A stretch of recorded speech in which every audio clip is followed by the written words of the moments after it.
both coming in 3-0, undefeated. Both teams coming off impressive wins a week ago. BYU in particular winning down in SEC country at Arkansas. We're underway. Wilson at the 7. And he's going to be struck down just outside the 20-yard line, where it'll be 1st down and 10.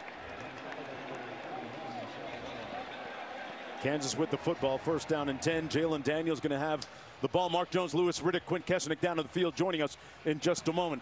Lewis, when you start talking about the relative success, it begins with the quarterback for Kansas. Yeah, think about Jalen Daniels in 2022. Through the first 6 weeks of the season, you would have thought he was a Heisman Trophy front runner, a guy who was seriously going to be considered. Then he has the arm injury. He comes back over the past 2 weeks of 23, completing over 75% of his passes, most of them short and intermediate. Expect him to air it out here early and often. Former 2-star recruit completes his first pass, out for about an 8-yard gain. That's Lawrence Arnold working against Eddie Heckard. Daniels completing over 77% of his passes last week.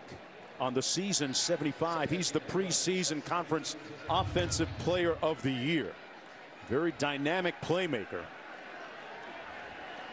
2nd down and 3 coming up. Million in motion. They're going to have it. Daniels carries it around the left end for the 1st down. Picked up about 5 on the play. And this is the dual threat capability that Jalen Daniels has. You're going to see him there. He fakes the handoff up the middle, and you see then he just gets out on the perimeter behind Jared Casey, who number 47, you will see. Wherever Jared Casey goes today, a lot of times the run game is centered around his lead blocks. But Jalen Daniels, make no mistake, one of the best dual threat quarterbacks in all of college football. Missed week 1 because of an injury. Still rounding into form. Hands it off on 1st and 10, and that's going to be about a 3-yard gain for Devin Neal.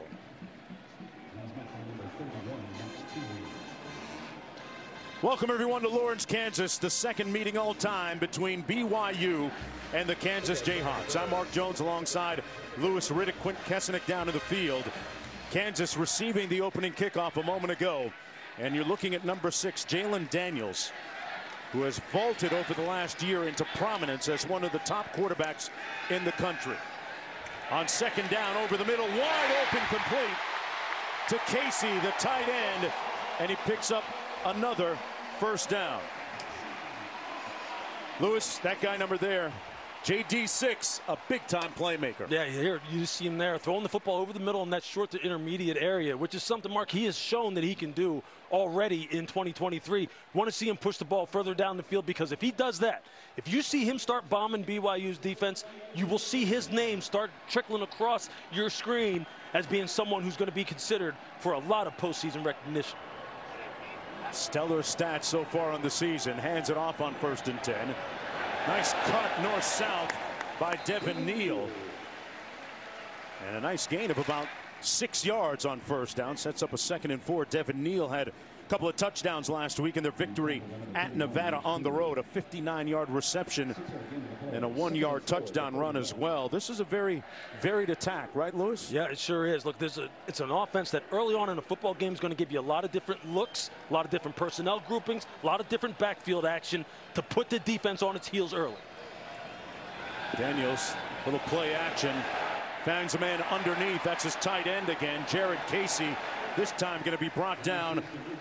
Look at the spot, about a half-yard shy of the 1st down. Ben Bywater making the tackle on the 3-yard pickup. That's just a nice job of just dumping the ball off to Jared Casey on the short throws. Just taking what the defense is going to give him and just moving the football down the field. This is an offense that racks up 500 yards plus per game on the first 3 games of the season. Casey, one of his favorite targets. 3rd down and short coming up.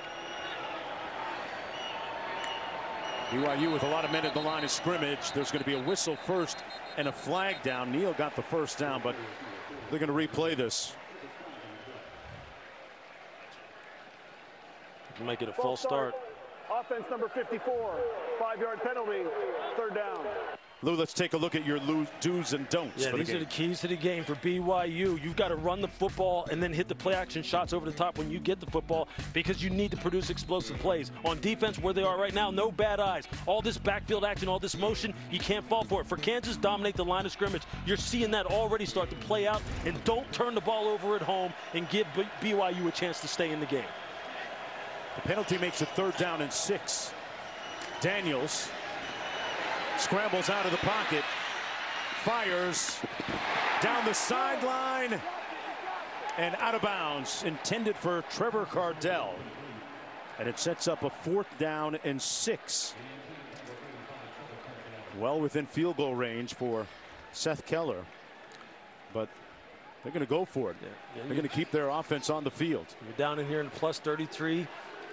You've got a 4th and manageable, 4th and 6. You've got such a varied attack here offensively where you can hit so many different areas of the football field. Why not? They're 1 of 3 on 4th down so far this year. Little trips right formation.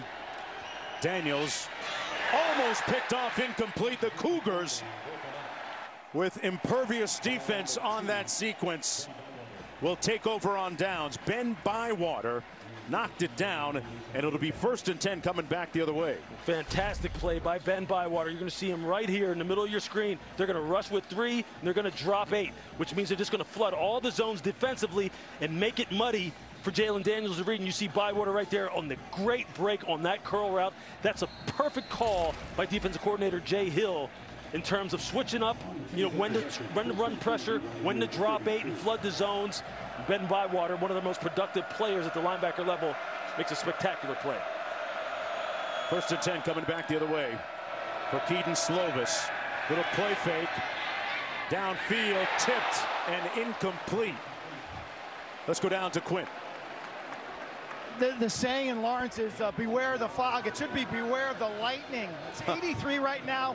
Feels super humid. Winds out of the west at 5 miles an hour. But this morning played out as a scene in The Wizard of Oz. It got dark. There were lightning strikes at 8 o'clock, 9 o'clock, and as recently as noon. Pop-up storms in this area throughout the afternoon. I'm told that the next flare-up is likely to occur at around 4 o'clock. Hopefully, Mark, we can make it to halftime without an incident. I'll take a little more than that, Q. On the jet sweep, what a hit! Oh, he brought some smoke! And he's on fire! Touchdown, Kansas! Kobe Bryant!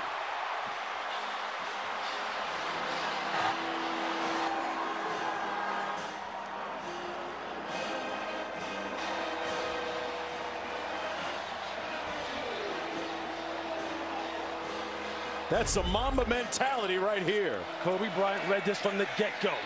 He saw it coming all the way. He saw wide receiver Parker Kingston, who has been a big playmaker for BYU on the wide receiver reverse. And watch where he puts his shoulder. Boom! Ooh. That's as good as it gets.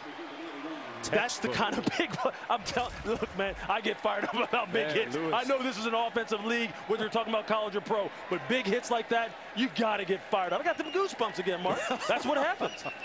You could feel that up here in the booth, that hit on Parker Kingston. Tell me about this form, Lewis. I mean, that's what you got to do. Stay away from the head. Just use the shoulder, put the ball. You see that he avoids the head-to-head contact, puts that shoulder right into his chest. That's what happens. You turn the football over, you get a stupid score, and now things are on fire here in Kansas.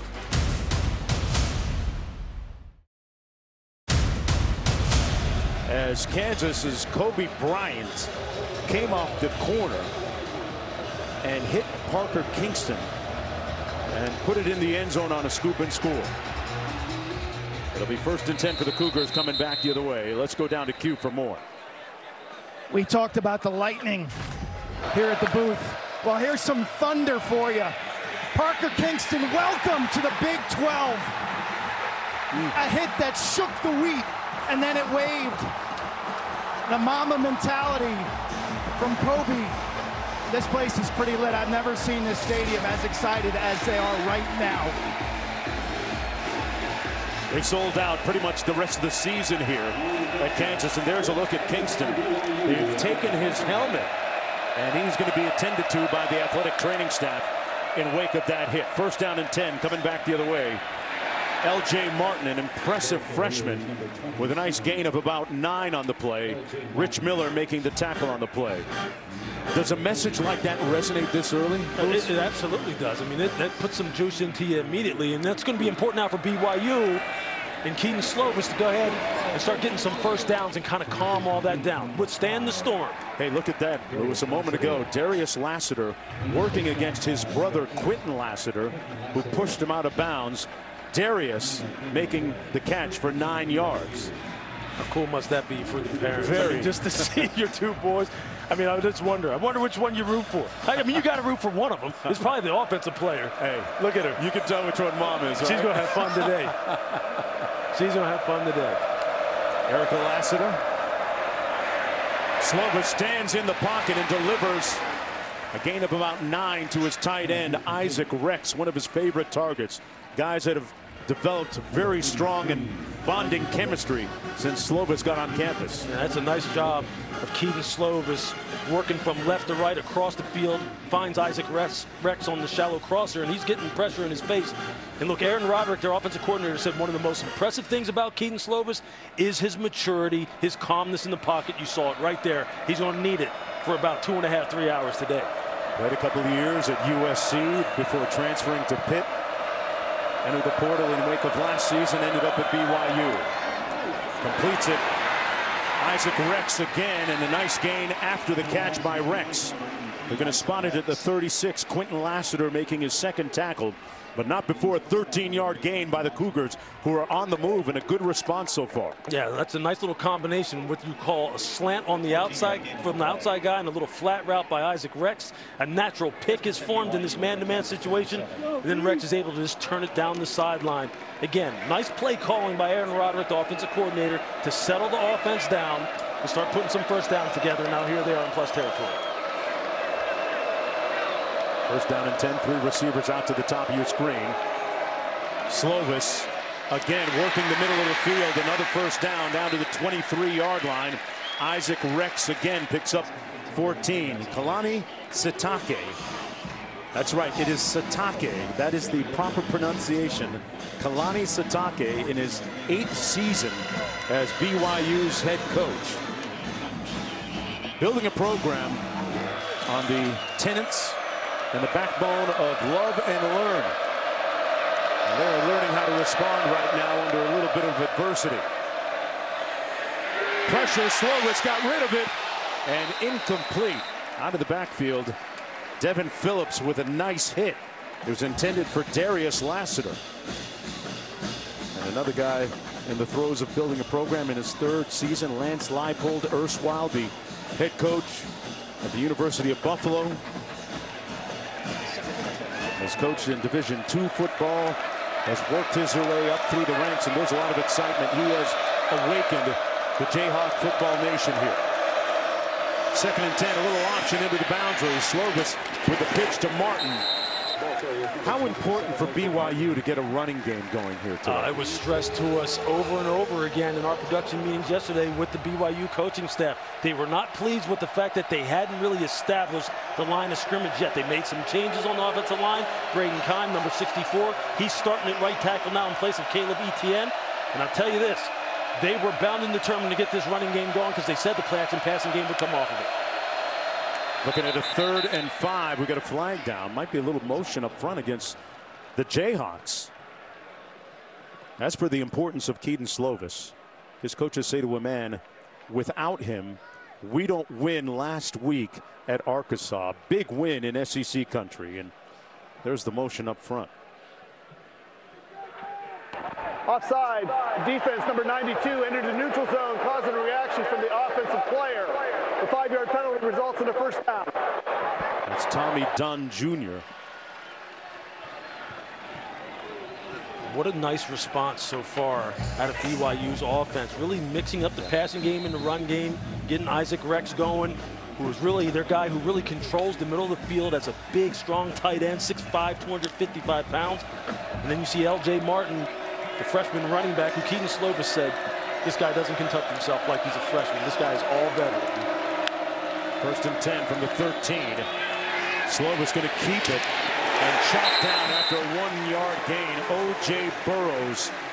This Jayhawks secondary with some big hits early in this first quarter. Yeah, I don't know how many times Kedon Slovis wants to pull this football in the zone read, because this secondary can run, they're big, and they will hit O.J. Burrows, Marvin Grant, number 4, Kenny Logan, number 1. These safeties will run and hunt you down. Cougars proficient in the red zone.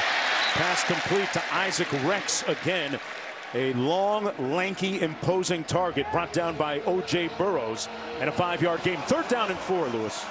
Yeah, you know, you got to continue to keep an eye on Isaac Rex because of the fact that he's so good at the catch point and he's so big. And then also, if Chase Roberts is in here, number 2, this is a guy who is long, tall, had one of the catches of the year last week at Arkansas. You see him right there at the top of your screen right here. Keep an eye on him as well.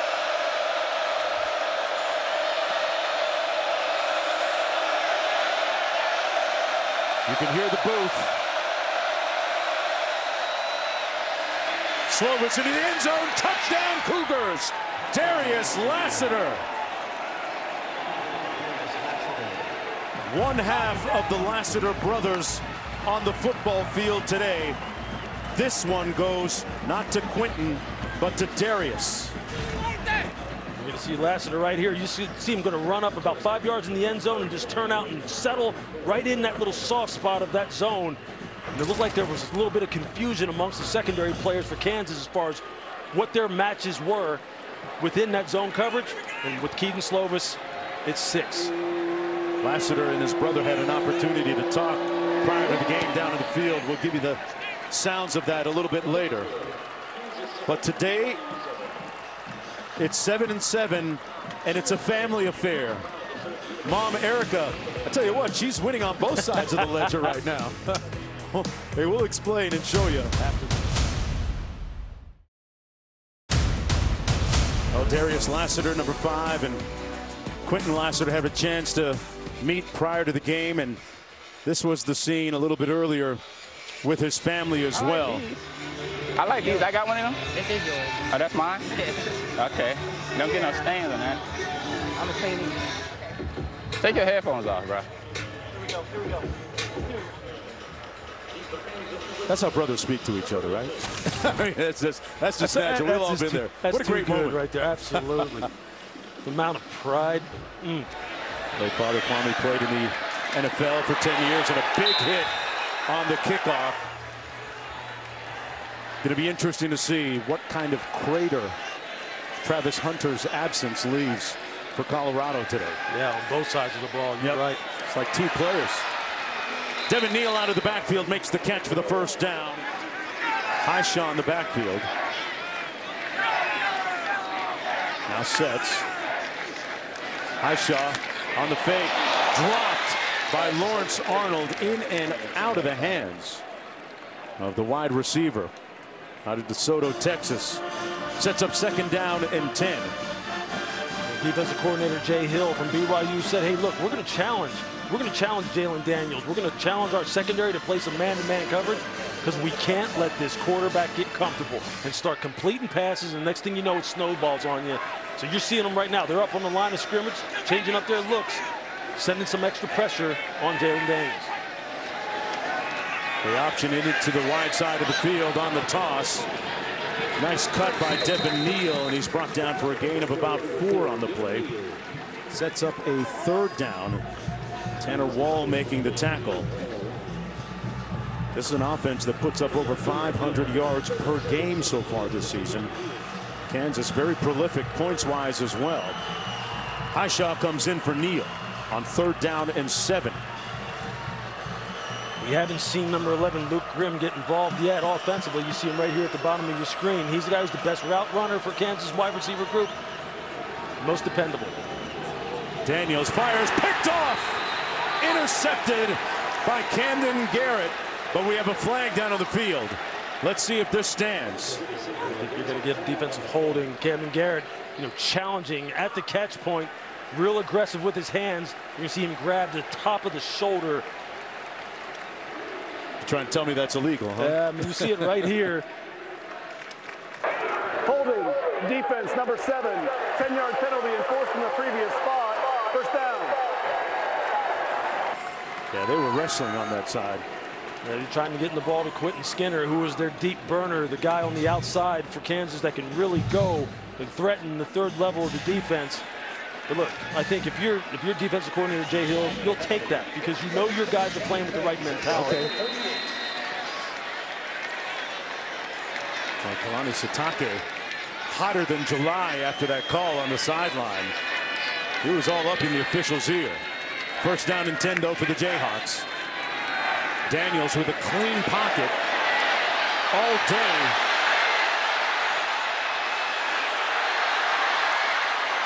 Throws, completes, and a first down to Quentin Skinner. You talk about buying time. See No that pass rush, Lewis. Yeah, I mean, this is what you trade off when you go drop 8. When you're only rushing with 3 up here and you're covering with 8 and you're playing zone, a lot of times the quarterback can just sit back there and survey the landscape. Now, what you have to do as a defender is when somebody comes into your zone and it becomes a scramble situation, you have to do what they call plaster. Find the guy and man him up, because otherwise you're just waiting for somebody to uncover, and it's just too easy for the quarterback. Jalen Daniels with an ad-lib right there. Out of the backfield, complete one-on-one in the open field. Skinner brought down, wrapped up well by Eddie Heckard, one of the most dependable DBs, number 5 right there. Had a big week last week down in Arkansas. Made a big play on a blitz, knocked the ball loose, caused a fumble. He was all over the field, as he was right there. How fun was it talking to Eddie Heckard? He's a guy who's had a tremendous journey and transfer from Weber State, follows Jay Hill to Provo, playing that nickel position. A lot of you people have heard it be called the star position. That's what they refer to it a lot in the NFL. He's playing some good football for BYU here in 23. Second and 9, Daniels on the pitch. Ahead of steam for Neal. And Neal inside the 20 and a first down for the Jayhawks. Got a good block from Cable Dew. 21-yard pickup. And you're just going to see him get outside here on the perimeter. You see Cable Dew, number 77. You see the block downfield. And then after that, it's just big dude. It's this green grass. It sure was, man. He sure was. And I'll tell you, Devin Neal is a treat to watch. This is a kid who can do it all. Catch the ball to the backfield, run inside, outside. Fun to watch. First and 10. Handoff. This one goes to Hasha. Broke a couple of tackles. Man, he put his hat down and bowed up. 4-yard gain on the play. Tanner Wall. Daniel Highsall been doing this all year long. As a defender, you better know this. When he bounces it outside, you better get low. And if you're a safety, Tanner Wall, look, you and your running partner, Ethan Slade, you guys have been playing some good football. 2 walk-ons for BYU at the safety positions. Their names are going to be called a lot tonight, and they have an all-day affair with these running backs, man, because it's going to be a battle in those alleys, as you saw right there. Second and 6. Daniels pulls it out into the end zone. Touchdown, Cardell. JD6 delivers.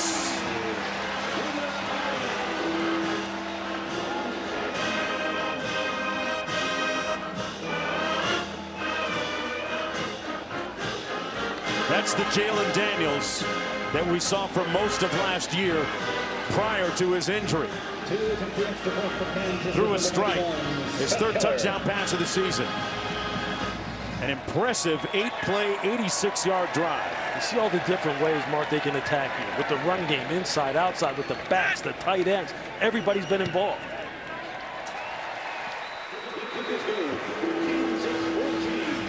They go up 7. We had Jalen mic'd up a little bit earlier.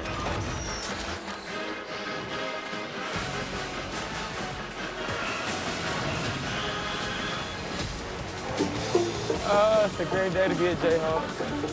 I ain't put these in transparency mode. I ain't seen my people yet. Can't see if they here or not. Feel good? Yeah. I feel it's gonna be a good day. Yeah. I think so. I feel good.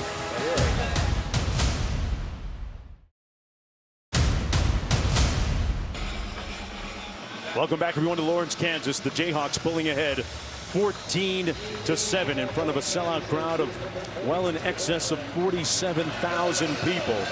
Jaden Daniels giving people here something new to digest. something new to look at. Consecutive wins. With more to come potentially. This will be brought out of the end zone by Marion. And he's going to be pushed out of bounds at about the 25. All right, back here, 1:28 to go in the opening quarter. Seen an abundance of offense. You know, we have had a scoop and score. That pass complete to Keanu Hill out of Bedford, Texas, working against Kenny Logan. 11-yard gain and a first down. Keaton Slovis showed a lot of poise in the prior drive, answering that touchdown on the scoop and score by the Jayhawks. You'd expect that from a guy that is pretty well traveled. Yeah, he's seen it all. He's gotten a lot of good coaching there. He got a little boundary corner pressure coming in his face. Just subtly drifts out around it. Nice throw on the boundary. First down. Darius Lassiter, the slot. Martin in the backfield. Slovis pulls it out, completes the pass to Chase Roberts, working against Kobe Bryant. 6-yard pickup on the play. Here's a look at where Slovis has been. Very itinerant, well traveled throughout his collegiate career. A couple of years at USC, 1 year at Pitt, now at BYU. Really ingratiated himself to the people on campus, his teammates. Got there in January,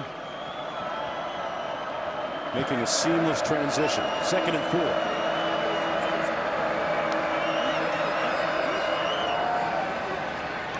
Nothing doing up the middle. Nowhere to go for Deion Smith. That running game, as Lewis mentioned, is going to be important to establish. Westmoreland making the tackle. And that's the end of the first 15 minutes. A new and very welcome sight here amongst Jayhawk Nation. A packed booth and the home crew leading.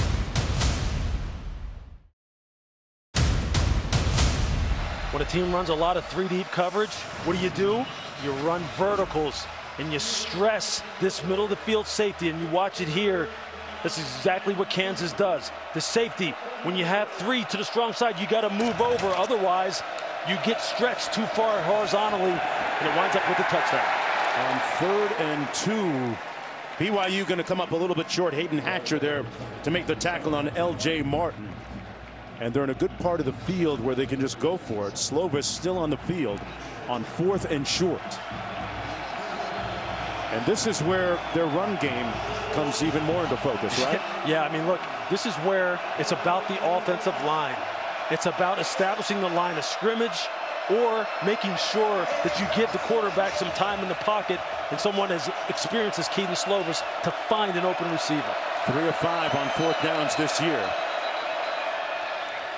And we have a timeout called on the field. Coach, what's your biggest concern thus far defensively? Well, right now, you know, obviously Slovis is an experienced quarterback who can keep plays alive and keeps his poise and very accurate. So, you know, it's been a really good first quarter, I think, for both teams, and we've had a couple penalties that have kind of hurt us, and this is going to be a battle. How can you better impact him? Well, you know, we got to be able to get some pressure on him, give him some different looks, and we'll keep doing that. What's your reaction to this crowd? It is amazing from where we used to be, and it's amazing. Really appreciate people coming out. It's a great day for college football. Thank you, Coach. It certainly is, and part of the evolving culture here in Lawrence, Kansas, with respect to its football program. L.J. Martin, meanwhile, picks up the first down, and Coach Leipold talked about the significance of what a win might mean. When you look at the numbers, it's a great chance to impress the fans here and continue to get some momentum moving forward with that big one coming up next week down in Austin. Looking to start the season 4-0 for the 2nd consecutive year when they won their first 5. 1st and 10 for Slovis.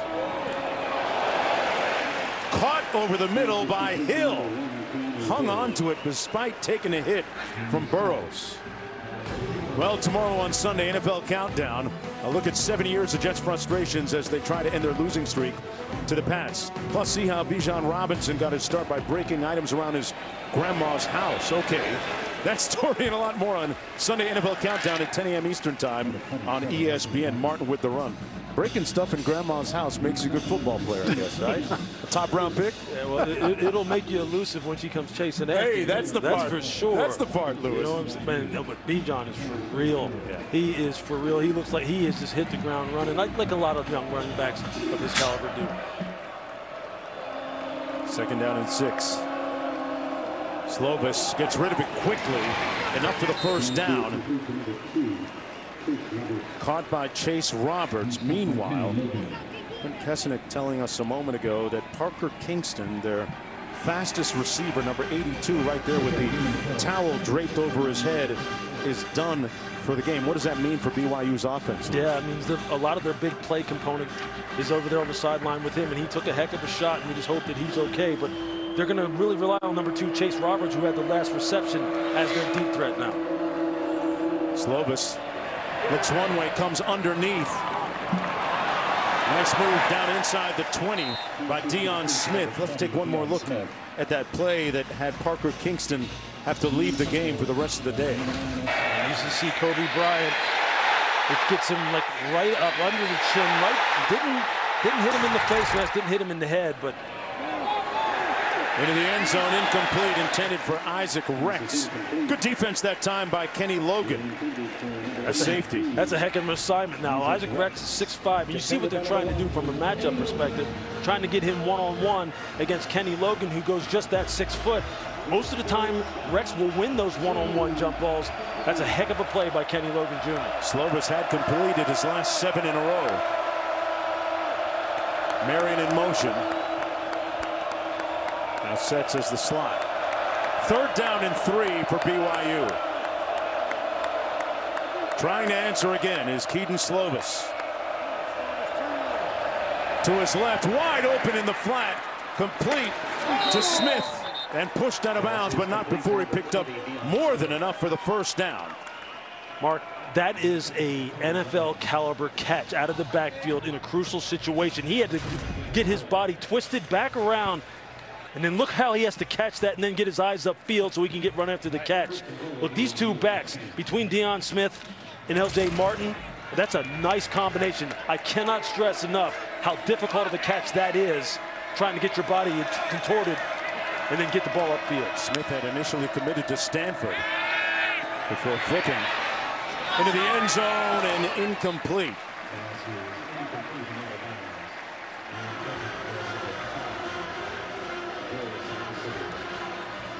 Second down and goal coming up. Keaton Slovis, once regarded as a top NFL 2022 draft pick. Kurt Warner was his mentor and coach at Desert High School in Scottsdale, Arizona, where he's from. Comes from good lineage. He's 12 of 16 so far. Looking at 2nd and goal. Well, we're going to take a timeout first. BYU has called the first timeout of the half. We'll be back on the other side of this.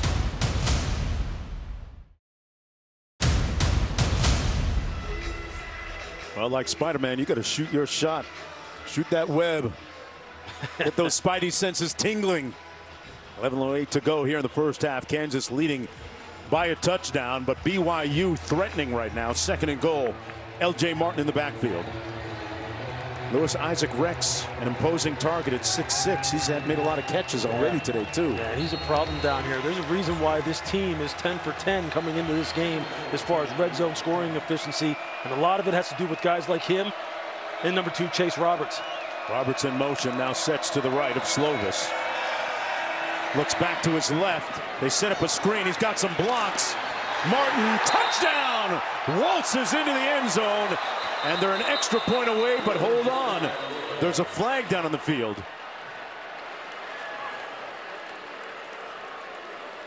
Let's see if this is going to stand or not. I think that might be on Kansas.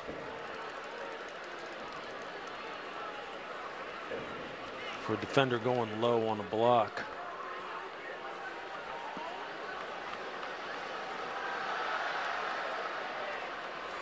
What a well-designed screen. Yeah. Good blocks out there on the perimeter by Lapuaho. Block below the waist. Defense number 5. That 15-yard penalty will be added to the kickoff. We played the trust. That's going to go against O.J. Burrows. And that's the first touchdown catch. Yeah, you're going to see it right here. You see the offensive lineman, you see Burrows go low. That's a dangerous play. That's why they have outlawed in the open field your ability to go low on blockers, because they're trying to prevent knee injuries just like that. And we are knotted at 14. Big 12 conference play underway in earnest. Back after this.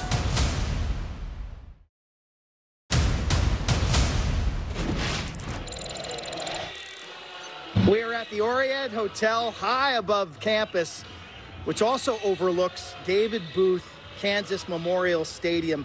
We're sitting on Mount Oriad, which is fortified by limestone deposits. It is those limestone deposits that led to the famed Kansas chant, Rock Chalk Jayhawk. Q, Lewis, been doing this 32 years. Didn't know that that was the origin of the cheer. Had no idea. That's why Q with the Q tips. He finds stuff out. Oh, man. Limestone. That's the key on the return. Out to the 27-yard line. Q dropping smart bombs on us. I know. You get smarter working on this crew.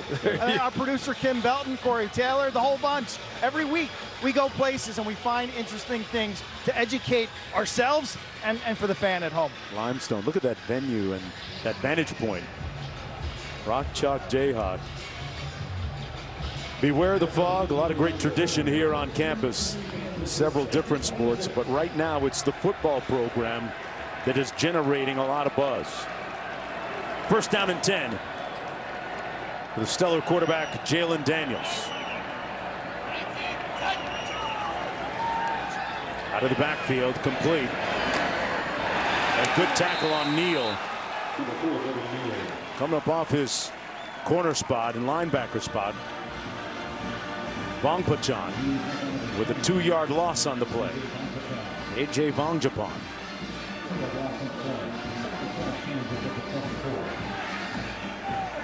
Devin Neal, a Lawrence native. One of the guys that, the type of player that Coach Leipold wants to build this program around.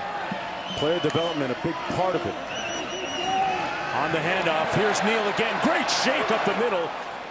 There's a flag down. It'll be a first down if it stands.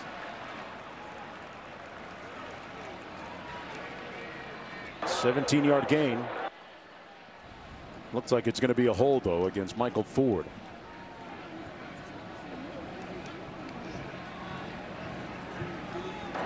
Holding. Offense, number 54. 10-yard penalty enforced from the previous spot. Second down. Yeah, he's going to see him right here. He has a hold of the linebacker, Max Tooley, who's trying to get off the block. He's like, nah, you're not going anywhere. And that's how you see Devin Neal able to get north and south for a nice run. Just got to be tight with your hands, keep them inside. Look, there's holding on every offensive play, okay? Let's make no mistake about it. They hold every play. You just can't get it outside the framework, up on the shoulders. And once they try to disengage, you got to let go so the refs don't call. Spoken like a true former safety. Yeah, hey, it is what it is. Let it go, man. baby. Let it go. Every play, huh? Okay. And of course, Coach Kotelnicki, the offensive coordinator for the Jayhawks, a former offensive lineman, looking for blocks this time for Lawrence Arnold. But not much running room. Good defense by BYU. So tell me, really, every play? Yeah. So if I'm engaged, show me how it's holding every play. If I'm trying to block. If I'm the blocker, you can keep them in here, and you hold every play. When they try to disengage, and you see that's when you have to let go as an offensive lineman. You can't get outside here. Refs will call that every time. Keep it in here. Keep it tight on the breastplate. They won't call it. It happens every play. Offensive lineman, look. They changed the rules for him, all right? It's basically cheating, but it's all good, though. It's all good. You just can't get caught. Man. Just don't make it so obvious that they catch you. Sense a little residual resentment right there. You know what, man? Somebody got to stand up for the defense. 3rd and 18. Daniels trying to work that defense. Incomplete. Quentin Skinner with good defense. Camden Garrett, pardon me, Skinner the intended receiver. And they're going to have to punt on 4th down and 18. Nice matchup down the sideline as Daniels tried to find the lanky 6'5" receiver. That's a heck of a job by cornerback Camden Garrett. Another one of those transfers for BYU this year in the secondary. Another guy who comes from Weber State, who followed Jay Hill to Provo. Playing the eyes, playing the hands, being aggressive down the field, not giving up any explosive plays. Here's the punt. And it's come down at the 40-yard line, 1st down and 10. A 42-yard punt as we go back to the studio. All right, Joe, to keeping you updated on Oregon and Colorado. Here, Bo Nix to Troy Franklin. Good catch, good throw. Oregon up 21-0 on Colorado in the 2nd quarter.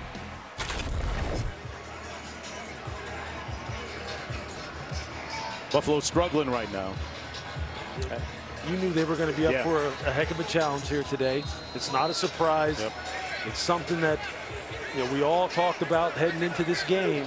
A lot of ball game left, a lot of season left. Deion Sanders is only in the beginning of that program, though.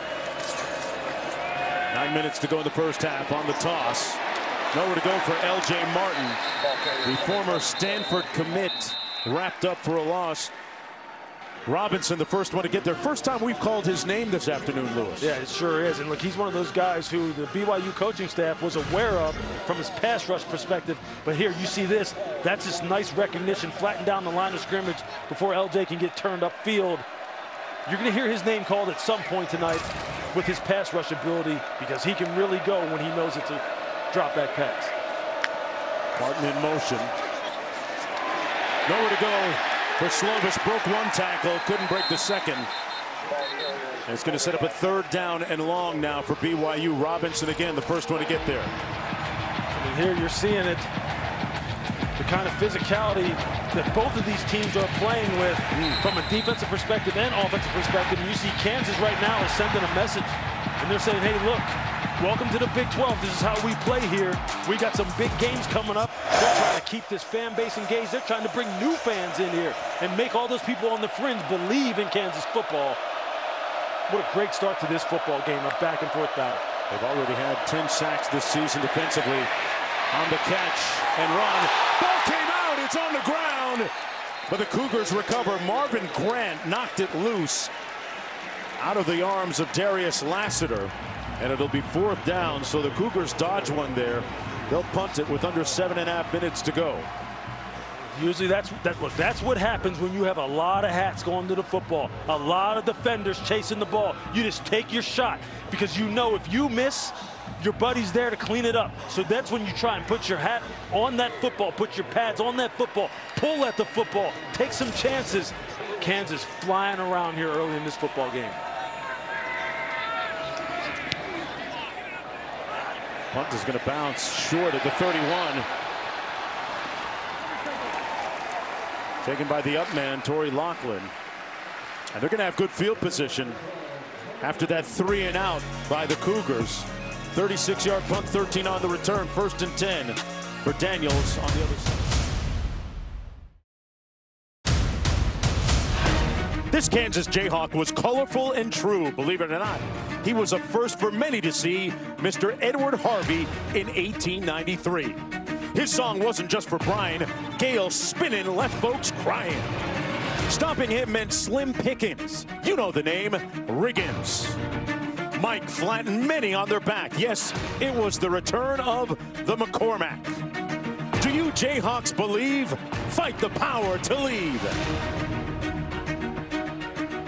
Edward Harvey, what an incredible story. Played football here in 1893, the first black player in Kansas history. The son of former slaves, his parents, Rebecca and David, set up in Kansas as sharecroppers. Ultimately, they bought 15 acres and sent Ed and the 2 brothers, Sherman and Frederick, to Kansas, where they played football and baseball. Ed was the center on that team.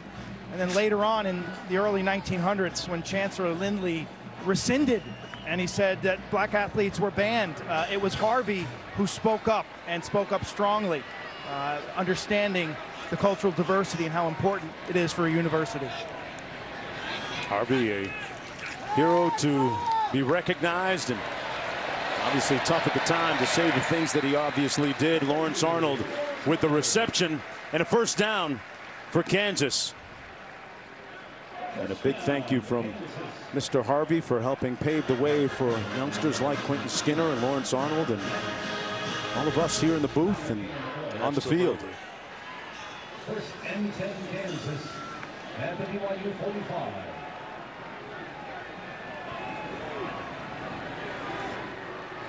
Neal in the backfield on 1st and 10.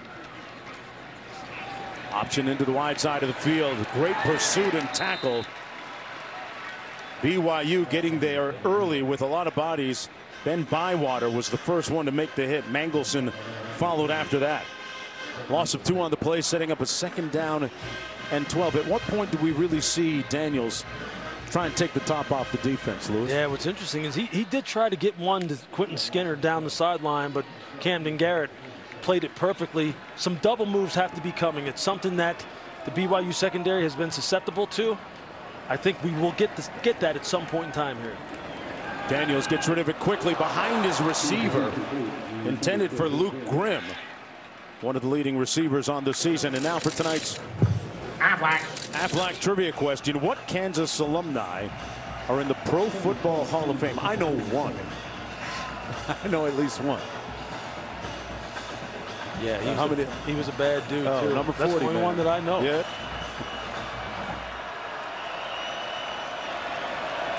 No time to Google, folks. 3rd and 12 for the Jayhawks. Blitz coming, picked up. Daniels going to be sacked back at the 38-yard line.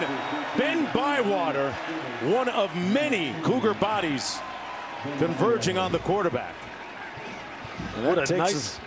What a nice simulated pressure. You're just going to see Bywater here. You're going to see 4 come off of this side, and they're going to still cover with 7. So they make it look like they're going to blitz you with 5 or more, but they still only rush 4 and then play coverage in the back end. Just play a nice simple 3-deep zone, and that confuses the offensive line as to who's coming, who's not, where to set the protection. Great call on the part of Jay Hill, defensive coordinator. Graves on the punt. Comes down at about the 15-yard line. 1st and 10 from there with 4:21 to go. Bywater feeling himself a little bit. Okay. Do your dance. And Bywater. I see you. Starting from their own 16-yard line without one of their top receivers, Parker Kingston. Knocked out of the game early in the 1st quarter. They're going to run it here. This is L.J. Martin. There's a flag down on the play on a 2-yard gain.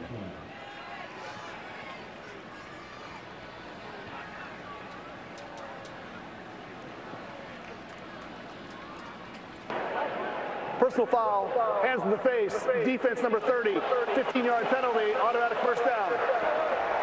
That's against Rich Miller. Let's answer the Aflac trivia question. Aflac.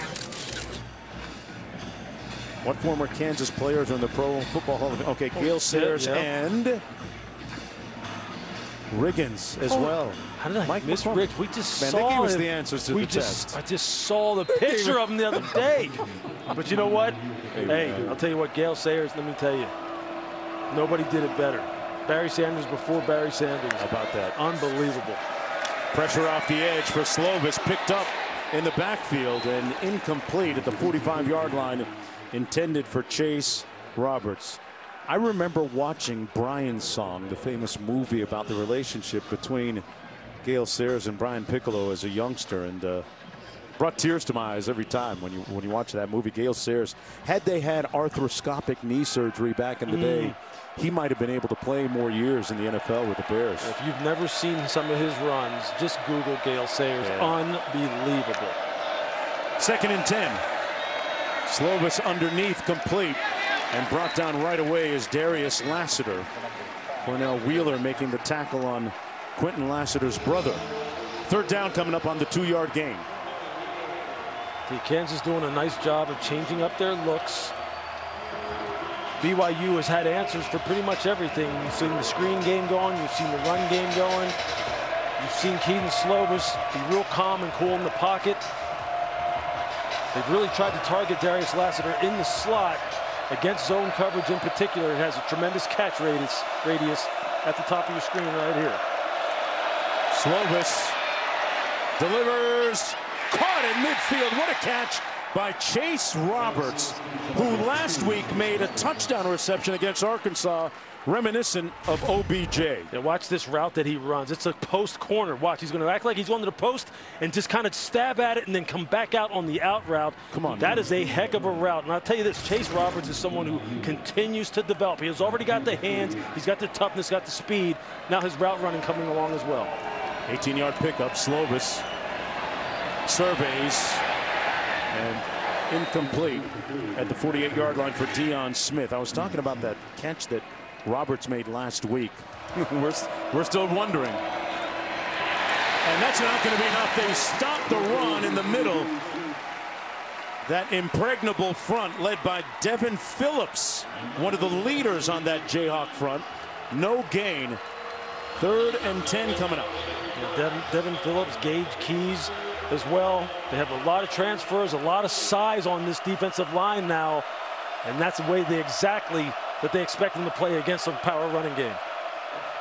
3rd and 10 coming up. Roberts split wide to the bottom of your screen. Marion inside of him. Play clock down to 4. They got to get busy.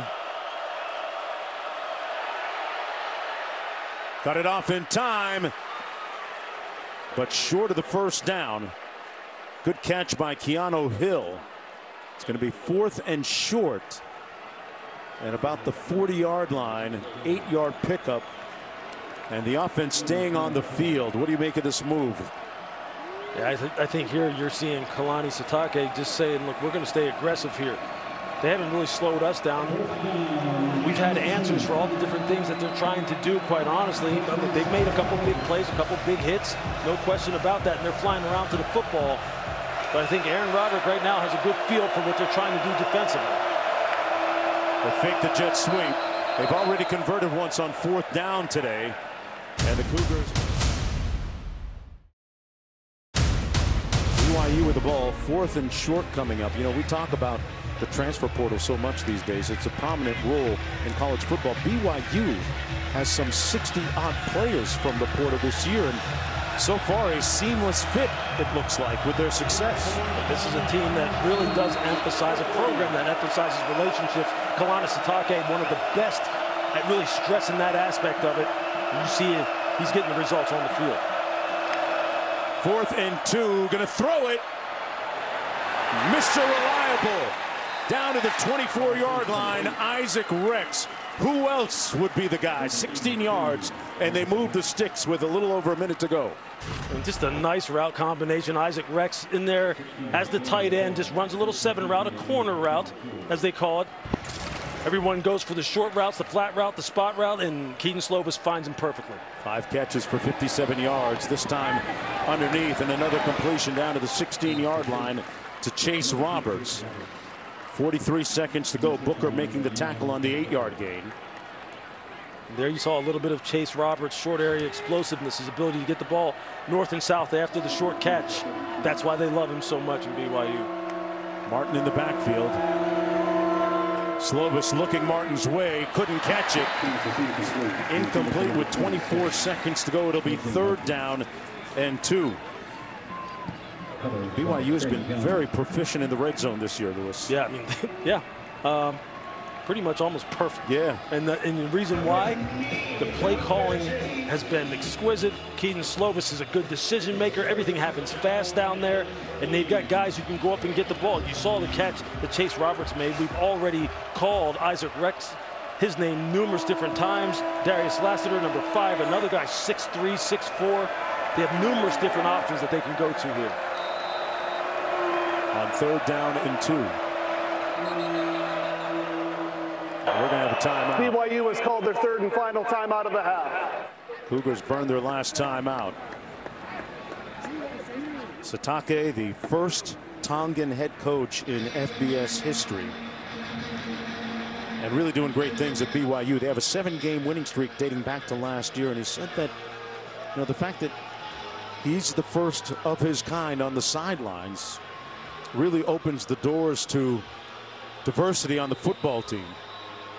He says, and I quote, "It's allowed me to show that you can be diverse and successful and productive." Look at his numbers throughout the years and all those bowl appearances. This is a guy now who also knows football on both sides of the ball. He's a former fullback. He's a defensive coordinator. He's now been a head coach. He's been coached by some of the very greats that this game has ever seen. Hey, this is a guy right now, if you were looking for a head coach, and I'm not saying you should be going to BYU trying to take Kalani Sitake, that'd be one of the guys I'd call immediately. 3rd down and 2. Let's see what they do. Slovis down the sidelines. Wide receiver Hill was out of bounds. Will Ferrin knocks this one through from 33 yards out, and that puts BYU up by 3 with 15 seconds to go in the first half. Cougars looking for their 8th consecutive win. Going back to last year, they take their first lead of the afternoon.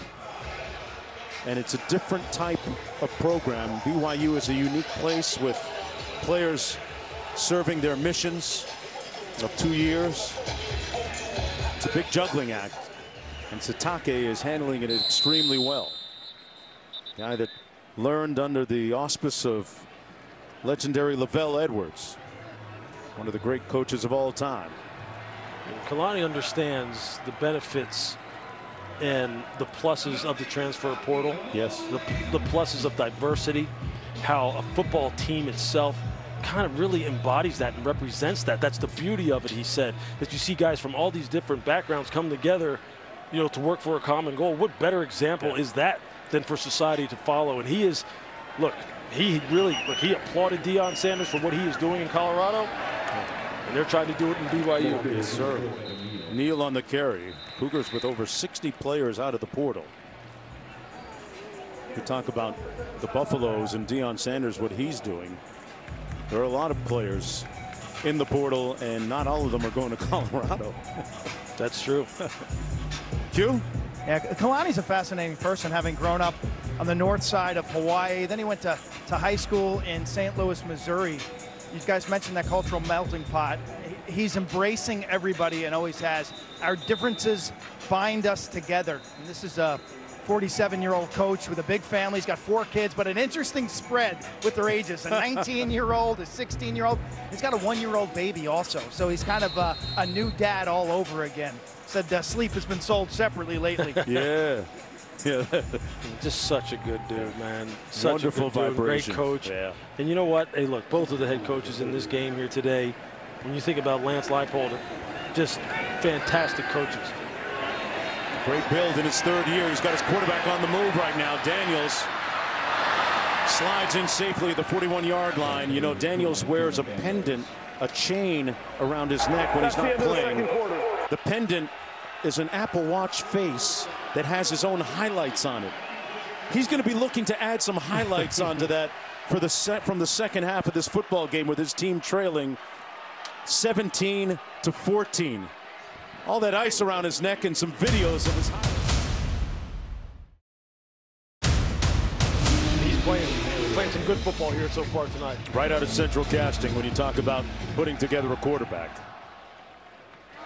Cougars will have the football, 1st down and 10 from the 25-yard line to start this second half. And when you talk about Slovis, what does he have to continue to do to keep them on a positive trend? Yeah, I think just continue to distribute the football. Lean on the run game when it's there, you know, making sure he's getting them in the right plays, in and out of the right plays. Don't turn the football over, and just continue to lead, especially now when the game's going to get tight, right? You know Kansas is going to make some adjustments. You know there's probably going to come a point in time where they're down in this football game.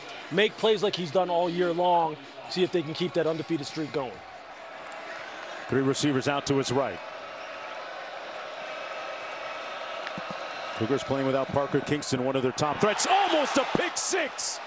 Wow, O.J. Burrows was thinking about a pick 6. Had it go in and out of his arms. He had a beat on this, Lewis. Yeah, that is not what you want to do if you're Keaton Slovis. He's just reading the 3-step, just sitting on it and seeing if he can go ahead and steal one. We saw that last week in Colorado with Shiloh Sanders. Did the same thing and basically took it 80 yards for a touchdown. Same type of thing. You just sit on the 3-step drop. Quarterback looks at it, stares it down. You just go. You just got to catch it. Burrows had a couple of picks last year for the Jayhawks defensively. 2nd and 10. Under pressure, Slovis got rid of it. Incomplete at the 28-yard line. It'll be 3rd and 10 intended for Rex. Let's check out our first half stats brought to you by Cintas. Just 8 paltry yards rushing the football, but 172 through the air. That is not going to make the BYU coaching staff happy. They told us we have to run the football better because the passing game is even better when we do. 8 yards, not going to get it. They're going to try and pass here. Slovis on the rollout. Behind his receiver. Picked off this time. Coming back the other way. Logan, pick 6. Payback.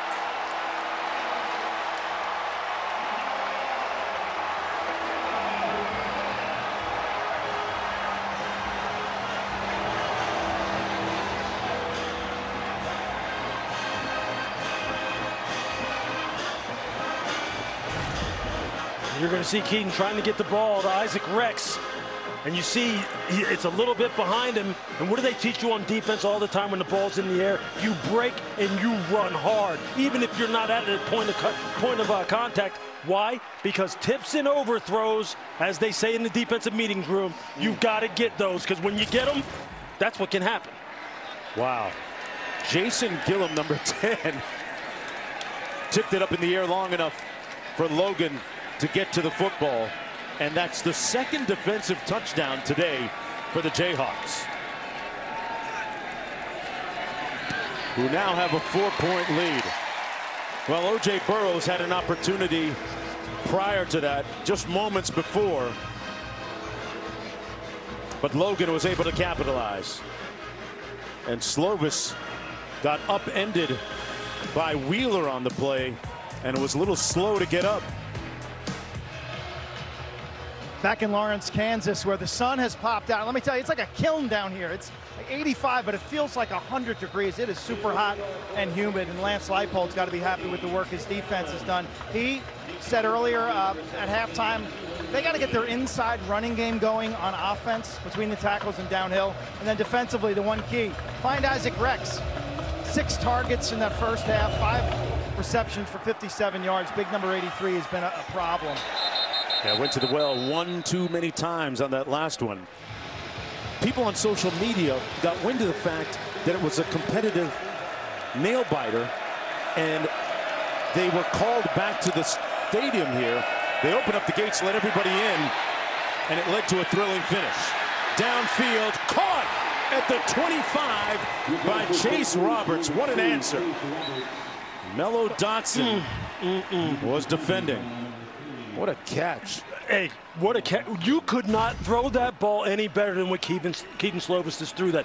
He drifted left in the pocket, was on the far hash, and launched this ball. I mean, look at where it lands. I mean, if you're Chase Roberts, you're going, did he walk up and hand that to me? Or did he throw it about 45, 50 yards in the air? That is a beautiful throw. What an answer by Slovis, who got up slow after being hit into the end zone. Tried to dial up Chase Roberts again and almost came up with it. Defended well by Mello Dotson. And there you see Chase Roberts again running this 7 route, an inside release, take him up the field and then break it back out to the pylon. Looked like you're going to the post, break it back outside, but that's great coverage by Mello Dotson. Didn't go for the inside head nod, played with his leverage, was in perfect position. You love this back and forth, man. Yeah. This kind of back and forth. Good defensive play, good offensive play. That's exactly what you want. Dotson out of Daytona Beach, Florida. Mainland High School. Slovis hands it off this time to L.J. Martin, who's brought down after a gain of about 2 on the play. Done making the tackle. As you guys watch BYU operate on offense right now, noticing their offensive line looks a little different. They got Kime playing left tackle. Fitzgerald's at left guard. I know earlier Lapuaho was hurt, but this is a little situation to keep your eyes on because they've struggled at the right tackle position. He hurt his elbow on that screen, Lapuaho. Yeah, now they're trying to make some adjustments. It's basically, 3 different moves that they made along this offensive line.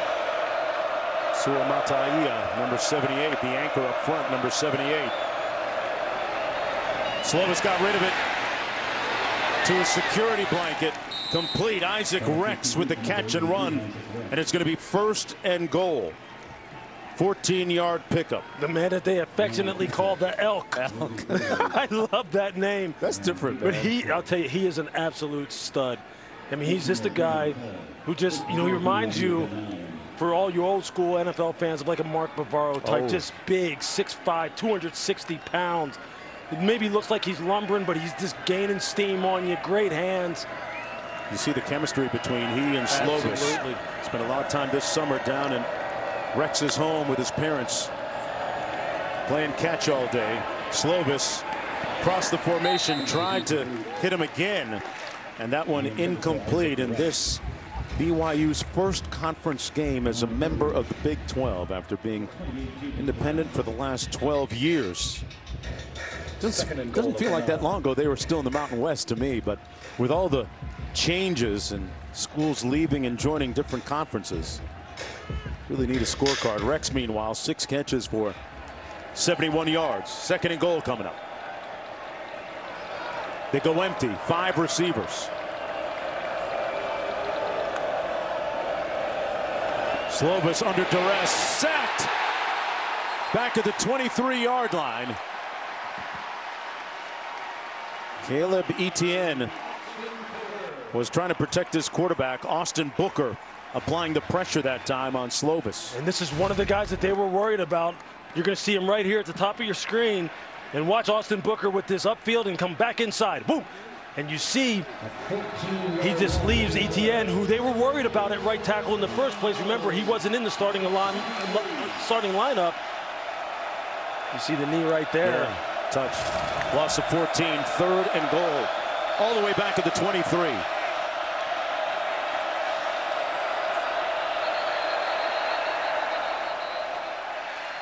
And the Cougars going to call a timeout, their first of the second half. BYU has called their first timeout of the half. We'll take one with them.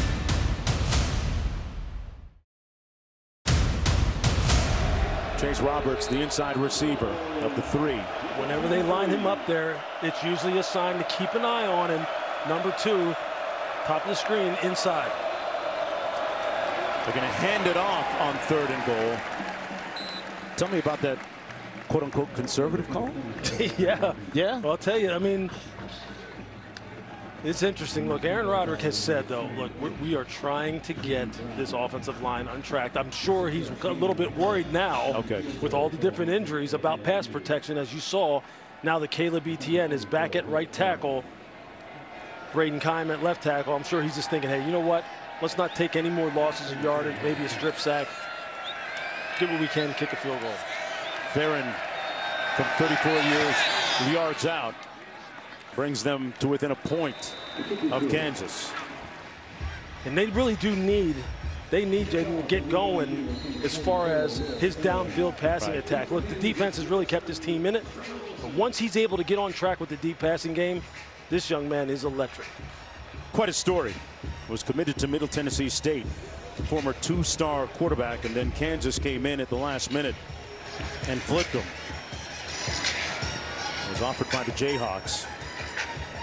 And people that he was close to had some ties to Kansas. They're going to start off 1st down and 10 from the 25-yard line. Hey, we all got Cash App.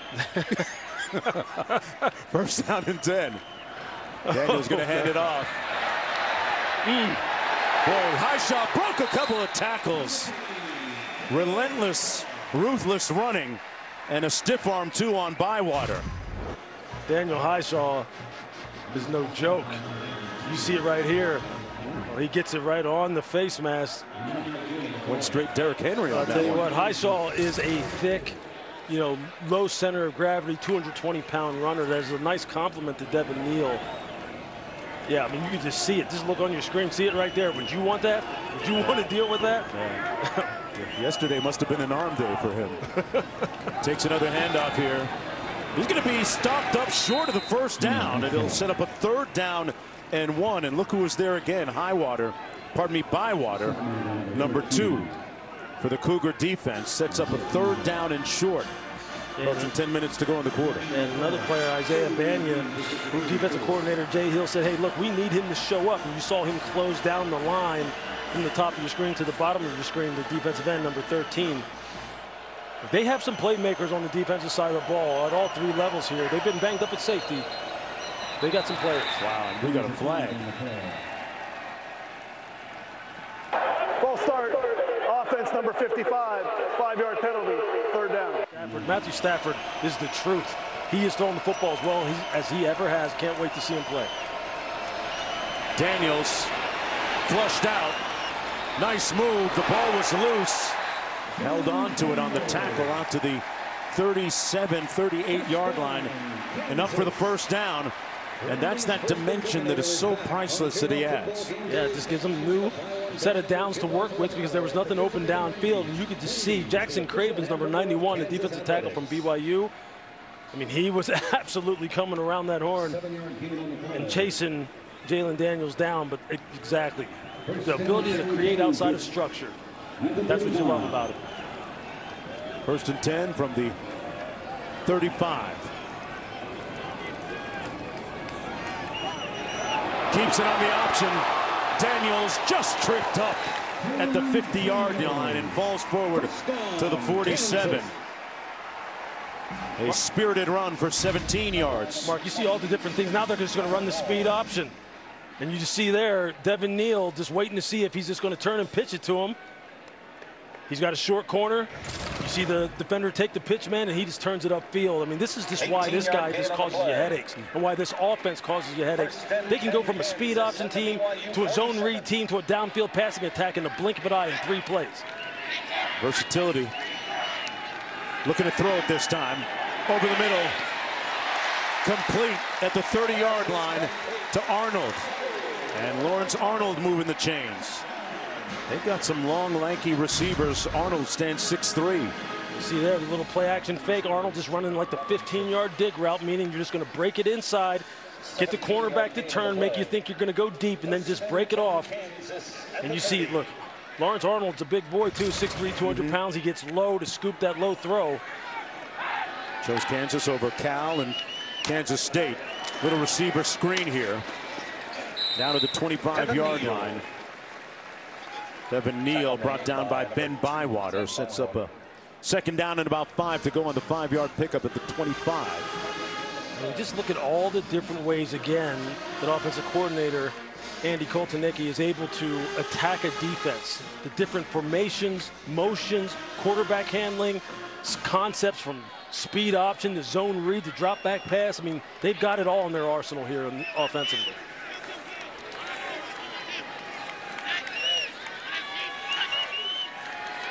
Daniels hands it off, a gaping hole in the middle for McDuffie. And a 1st down to the 15-yard line. Koltanecki, a former offensive lineman, got to be happy with this blocking up front. Yeah, I mean, just watch this open up right here. It's going to be about right there. I mean, just look at this. Look at that. I mean, if you're a running back, if you're Dylan McDuffie, you're going, thank you very much. You know I'm going to get a plus 10-yard run. And now with the heat that's down on the field that Quint talked about, that it's kind of warm and muggy down there, this is an offensive lineman's dream. 14-yard gain.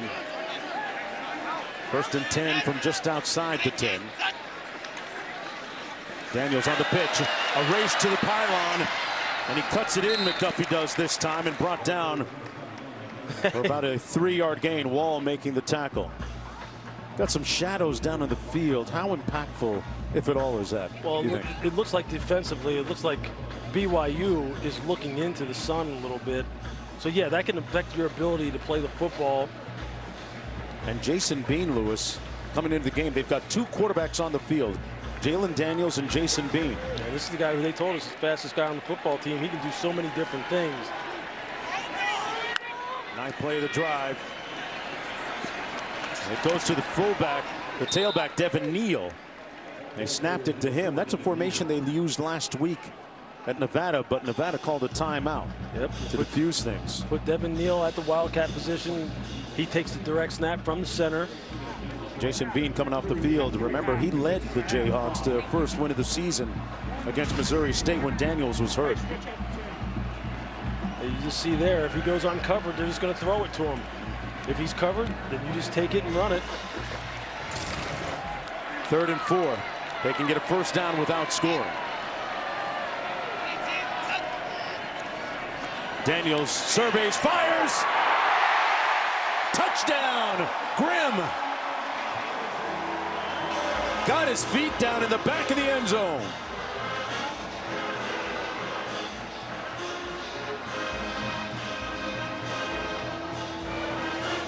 Daniels threw a laser that found Grimm in the back of the end zone. You're going to see Luke Grimm right here. You're just going to see him press out and then go in. Secondary just not on the same page here. And with all the different looks they got on that drive, I can't really blame them. They really were put on their heels that time in that drive. With all the different schemes that were thrown at them, the different personnel groupings, you had a little bit of wildcat. What a nice job on the part of the Kansas coaching staff. Feel good. Feel good? Yeah. I feel it's gonna be a good day. Yeah. I think so. Yeah. I feel good. Yeah. Body feels great. Yeah. He's feeling in motion right now. Yeah. It's good, man. Get out there. He wasn't comfortable until he found out that his people had gotten into the stadium and gotten their tickets, and I can relate to that. he's comfortable right now. His team with an 8-point lead, 28-20.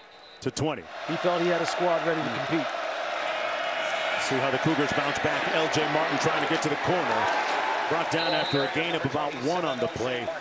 Lewis, the one thing I've been impressed with from the Jayhawks has been the hitting defensively of their secondary. Oh, yeah.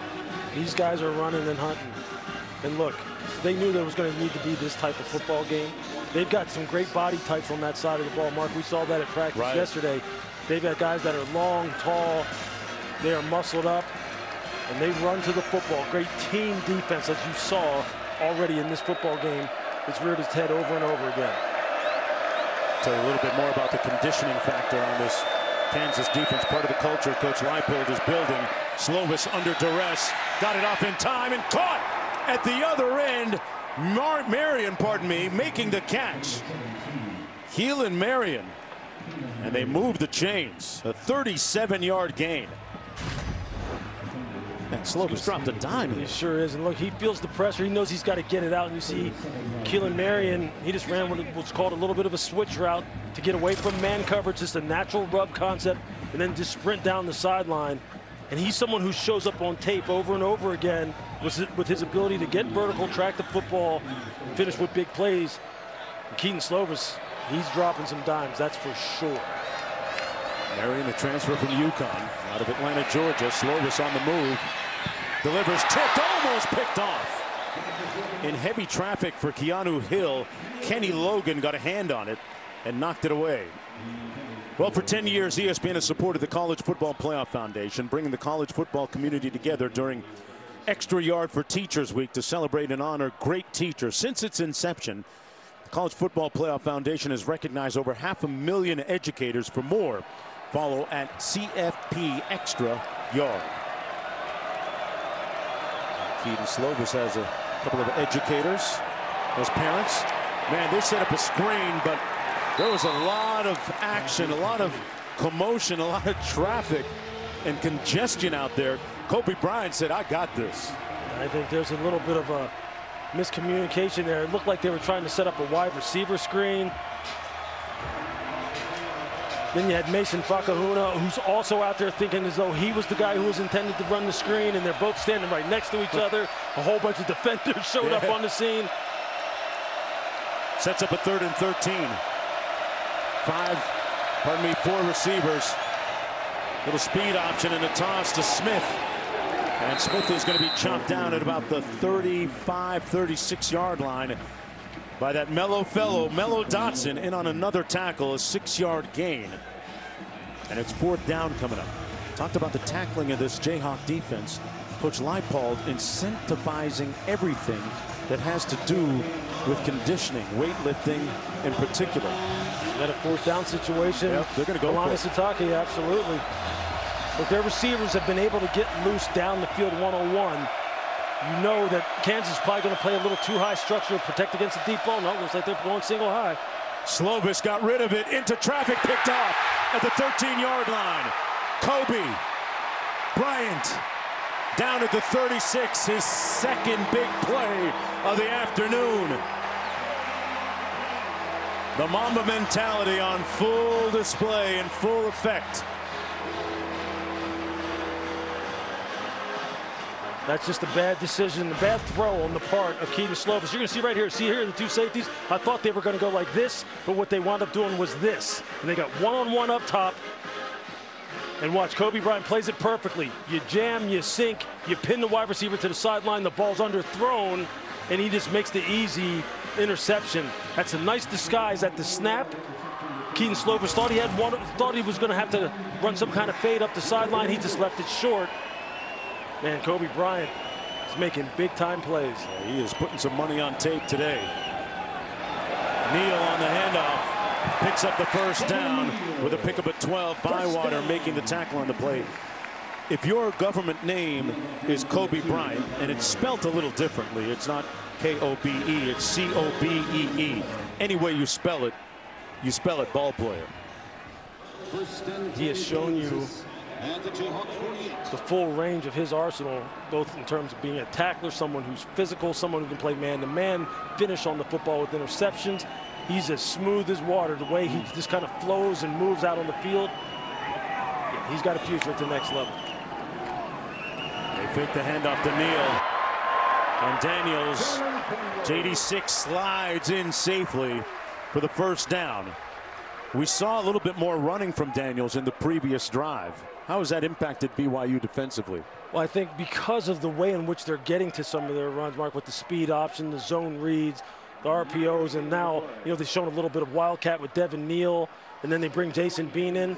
It's kind of, it makes you tentative. You don't know what your run fits are. You don't know where your eyes are supposed to be. And next thing you know, you start vacating gaps, creating seams, and everything starts to open up.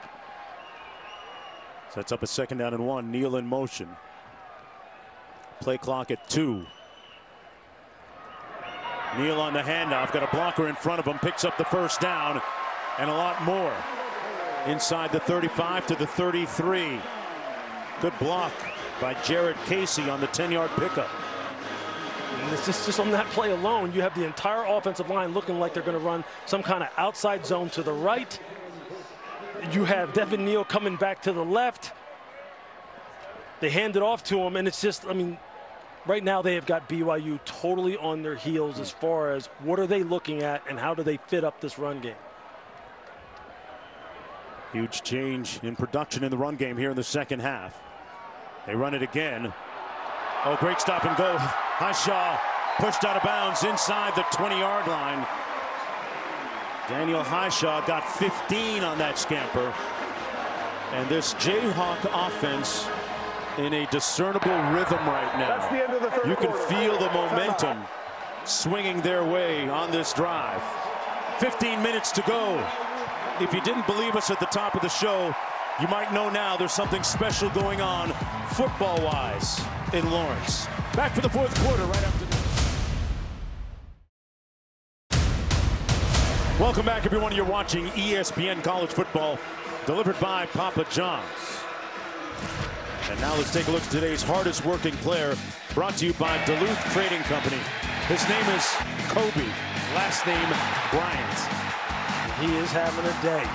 He has shown you that the physical side of the game is right up his alley. He's got great ball skills, great instincts. I talked about his movement qualities. Just a complete corner. Daniels hands it off to the tailback, Hishaw. And Hishaw is going to be brought down at the 20-yard line by Vongpachan, pardon me, a loss of 2 on the play. And Bywater as well sets up a second down and 12. Yeah, this is an important drive for the psyche of the BYU defense. They need to get out of here by at least holding them to 3. Can't let them in the end zone here. And it's important for this offense to get back on the field for BYU and get some points on the board. But these are a critical set of downs right here. Neal on the sweep, pushed out of bounds at about the 13-yard line.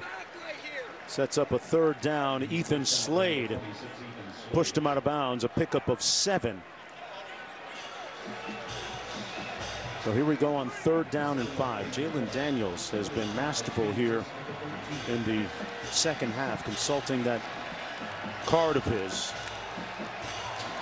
see. Who are the guys you think you need to take care of? You got to take care of Luke Grimm up here at the top of your screen.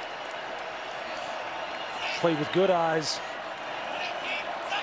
They'll send him in motion. Daniels. Enough time into the end zone. Got a man. Touchdown. Touchdown, Kansas. As told. Luke Grimm.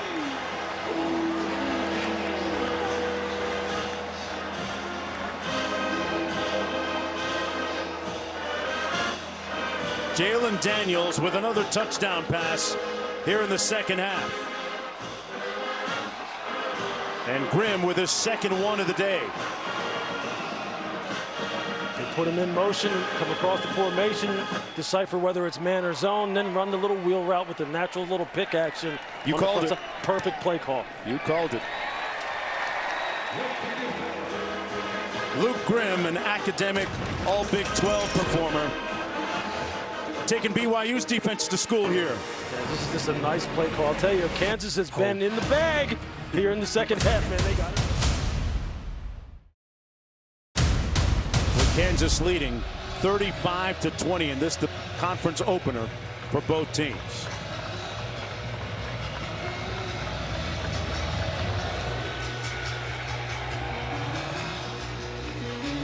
And the Cougars will take it 1st and 10 from the 25. Let's take one more look at that touchdown. What happened defensively? You're just going to see Kansas is going to send Luke Grimm in motion here pre-snap just to try and figure out if it's going to be man or zone. And you can see the corner and the corner on this side. They know what's going to come. They know this is going to become an in and out situation. You can see them right there communicating, meaning I'll take yours, you take mine. The problem is when they cross, you see the corner right here, Eddie Heckard. He's looking in the backfield at the quarterback instead of keeping his eyes on his man. So they knew exactly what to do. They anticipated it, but it was the execution within the defense that got them. And that's the margin of error. Yeah. The difference between a stop and a touchdown. They try to run it on 1st down, and that run game has been a sore spot for BYU all season long. Booker makes the tackle, no gain. They have been unable so far to establish a prominent run game. Ronnie Satake, the coach, watching with 13:10 to go in the 4th quarter. Both teams undefeated coming into this one. Slovis out of the pocket. Had time, and incomplete, intended for Chase Roberts. A little bit of an overthrow. He had to call him Mr. and Mrs. Slovis. Man, that's trauma, man. That's a different kind of trauma. 3rd and 9. Tipped, but caught at the other end. Lassiter. We know what your dad said. 1st and 10. Underneath. Isaac Rex trying to break that tackle. Couldn't. And brought down for a gain of about 6 on the play. Craig Young making the stop. 12:19 to go. As cool and calm as Keaton Slovis is, he's going to need all of that right now, just like he needed it last week against Arkansas. No more bad decisions, no more errant throws. The margin for error is slim. He's got to lead them now. Hands it off to Deion Smith, who's brought down right near the line of scrimmage by Tawny Dunn Jr. And it's 3rd down coming up for BYU. A critical 3rd down, down a couple of touchdowns. Absolutely. Last week, it was guys like Keelan Marion, Chase Roberts, who are making the big plays down the field. They need a chunk. They need a big play here. He has thrown the deep ball well all afternoon. They need another one of those shots to get this offense sparked and get it going. They're 5 of 12 on 3rd down conversions. Slovis rolls out, finds his target, who came back to the ball. Marion, with wonderful awareness, picks up the 1st down with the 11-yard gain. I just mentioned the fact that Keelan Marion showed up last week when they needed him the most, and he's showing up here again. They've got guys who are long and tall with great catch radiuses who can really make plays on the football down the field. And they need to push the ball down the field. They need to score, and they need to score quickly. Their offense not as prolific here in the second half so far. 1st and 10 from the 41. Slovis fires, caught at the 30-yard line by Lassiter again. Working against O.J. Burrows. Lassiter, if you remember, we told you earlier, playing against his brother Quentin, who's a corner for the opposition today. 11-yard gain. Been a busy week. There's Mom. She's here watching. Mom Erica. Younger brother Quincy as well. Been a busy week media-wise for Darius Lassiter and his brother Quentin. Slovis had time and completes it to Isaac Rex. Tell you what, he has been on all night like a porch light. There are 2 fouls on the play against the offense.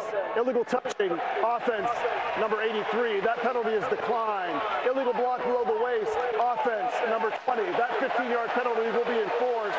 It'll be first down. Well, that was actually against Rex, the guy that's been on all night. One of the 2 penalties. Here's Slovis to do it again. Stepping up.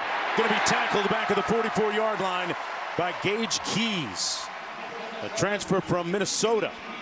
Actually, that penalty, they called it on Isaac Rex, but really it's on his guys on the outside. One of the wide receivers couldn't cover him up, had to be off the ball because Isaac Rex was on the ball. Okay. So the formation just wasn't right. And then they got Deion Smith for chop blocking on the edge outside the tackle box on a rusher. So those are kind of critical errors you just can't have right now when you're moving the football down the field and Keaton Slovis is starting to find his rhythm. You just got to be smart. Looking at a 2nd and 25. Slovis gets rid of it underneath at the 42-yard line. Pass caught. Sets up 3rd down and long. They got to get down to the 20-yard line to get this first down. And it might be a deal where they're in 4-down territory. Absolutely. I was just thinking the same thing. What do you get to so you can get to a 4th and manageable situation? Some kind of zone beater. Some kind of high-low concepts that frees somebody up over the middle of the field. So maybe you get another crack at it, or maybe you break loose and you produce a big play. 3rd and long. Slovis has time. Incomplete. Intended for Hill. And there's a flag down. It was closely defended by Kenny Logan, so hold on a minute. And you can tell by Logan's reaction. Pass interference, defense number 1. Yep. 15-yard penalty, automatic first down. One of the most fierce defenders, a little overzealous that time defensively for the Jayhawks, Kenny Logan. So it's going to be first down for the Cougars. And Kenny Logan, he read it perfectly. He saw Keanu Hill coming across the formation. I think he held him a little bit. He just couldn't stop his momentum. It was just trying to slow him down. But it really lets BYU off the hook. Kansas with 7 penalties today for a total of 70 yards. They spot the ball at the 26.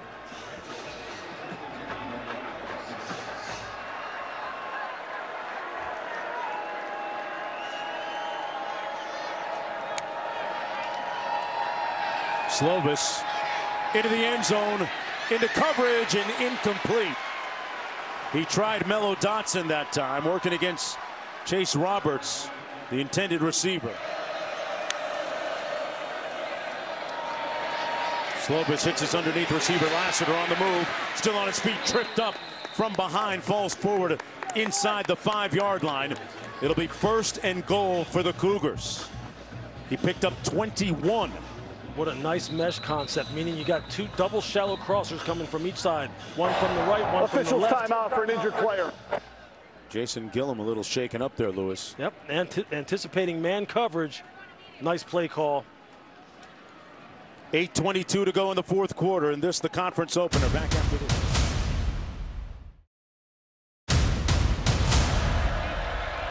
BYU looking to take flight here late. 1st and goal.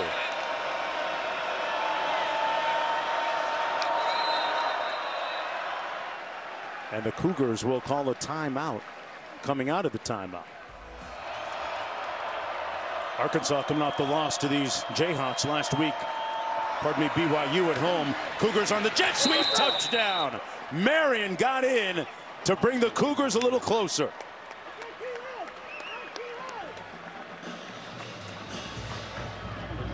Boy, the timing on that was exquisite, Lewis. Yeah, they handed off to him on the full tilt.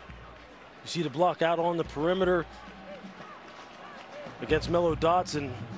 And that's 2 weeks in a row now that Keelan Marion has made big-time plays in the 4th quarter to keep his team rolling. They're going to go for 2 here.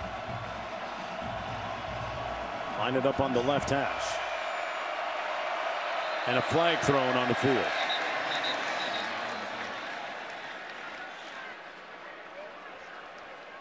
Substitution infraction, offense, 12 players, 5-yard penalty, replay the try. I think we've seen that a couple times today. This is not going to make Kalani happy, and you can see him over there right now. These critical moments here in the fourth quarter, situational football, and now they send on. I mean, you see it right here. You got 1, 2, 3, 4, 5, 6, 7, 8, 9, 10, 11. There was a guy running off the field. Can't do that. Just can't have it. You can't have those kind of things. You rep that kind of stuff over and over later in the week as far as substitution packages. And with the infraction, they decide to go for the extra point, kicking it from the left hash.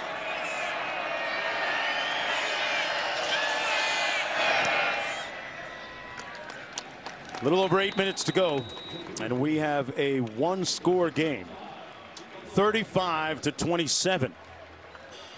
And Keaton Slovis was very poised and precise on that last drive. But yeah, the second half of the season, as we approach the midway point, and some great matchups, just great matchups. Kansas will have it 1st and 10. You know, looking at that top 10, the one team that jumped off the page at me that I like as a little bit of a sleeper are the Washington Huskies. Quarterback Michael Penix has been incredible this year. Actually, going back to last season, the lefty transfer has been great. Yeah, quarterback play in the Pac-2, Pac-9, Pac whatever you call them now. I mean, it's been absolutely spectacular. I mean, these guys have been putting up the football in just record numbers in terms of their efficiency, the big plays they've been producing. It's been fun to watch. It's been absolutely fun to watch. And Penix is right there. Daniels going to keep it. He's been running the ball a lot here in the second half. Stays on his feet. Got a good block from his tight end, Jared Casey. And close to the first down. He got it.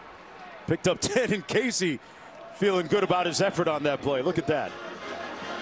If you're Kansas right now, you understand though, look, your offensive line has taken over this football game. The running game has taken over this game in the second half. You see it right there. I mean, look at those rush yards. 104 rush yards in the second half. That's exactly what you need right now in this moment. You need to grind this clock down and impose your will along the line of scrimmage. Neal into the boundary, being patient. Pushed out of bounds after a gain of about 4 on the play. Andy Kalnicki, the offensive coordinator, is really tough on that offensive line as a former offensive lineman himself, and now he sends in Jason Bean, QB2, into the game. Second time he's been on the field. Let's see how they line this up. Last time they snapped it directly to the tailback.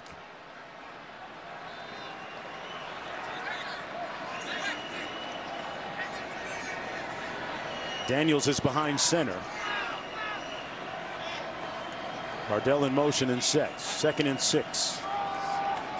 They fake the reverse.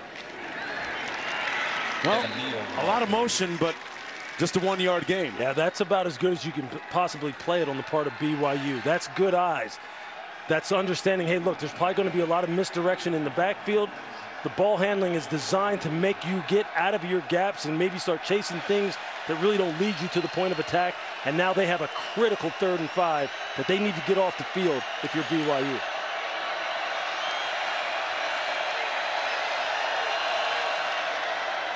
First down here for the Jayhawks really helps their cause moving forward. Daniels reloads. Gonna run it. Made a move. Got the first down. Jalen Daniels moves the chains with his legs this time. With 6 minutes to go, got 5 crucial yards. And I really thought that they had him here. They really matched the patterns in their zone scheme perfectly. And then when he breaks contain, I thought cornerback Camden Garrett was going to stop him short of the first down. He had him one-on-one right there on the edge.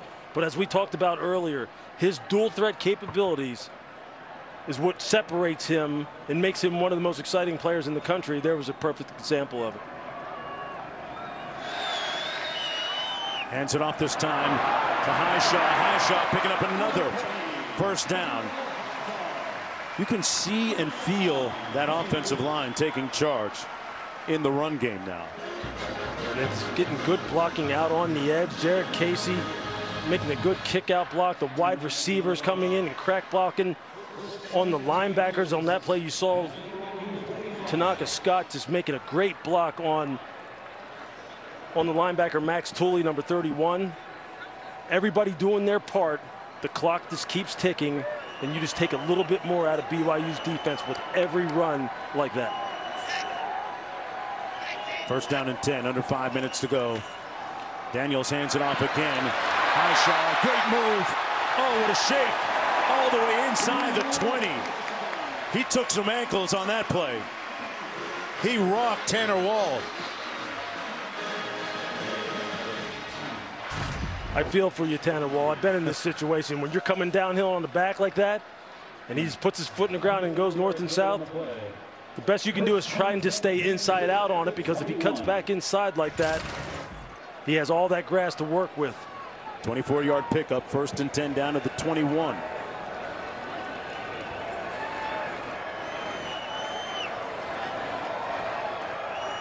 Both teams undefeated. Daniels hands it off to Neal. Running patiently behind that offensive line, picks up 3 on the play. Kansas beginning 3-0 again this year, seeking back-to-back 4-0 starts for the first time since 1913 to 15. I'm not even going to try the quick math on that, but that's a long time. Yeah, it's a lot of years, folks. It's a lot. You can see. Hey man, I had to stay late after school. I'll tell you what, this running game, Jalen Daniels picking up that crucial third down. You can just see the life it's given the offense, and it's taken a little bit out of BYU. Neal again. Oh man, one guy got him, or else it might have been a touchdown. A touchdown saving tackle by Ethan Slade on Devin Neal. A yawning, gaping hole up front for him to run through. Got 9. I mean, you just see, watch, block down, kick out, and just watch it open up right here. I mean, it's just perfect. That's what offensive linemen want. They want this kind of situation where you know you're playing quote-unquote 4-minute football. You're just trying to grind the clock down and end the game. The defense knows that's what you're trying to do, and still every play you look in the defender's eyes and you go, there's nothing you can do about it. We're going to be coming again. We'll be right back in a couple seconds. Helpless. Highshaw couldn't get to the edge and is brought down for a short loss on the play. Meanwhile, Neal has run for 90 yards this afternoon. Devin Neal back in the ball game. And right now, if you're BYU, you need a turnover. You need to get the ball back. You have to turn this football over some way, shape, or form. Neal on the run, cuts it north-south, met with lots of resistance. Taggart making the tackle that time for BYU. Under 2 minutes to go, third down and goal. It's still just a one-score game.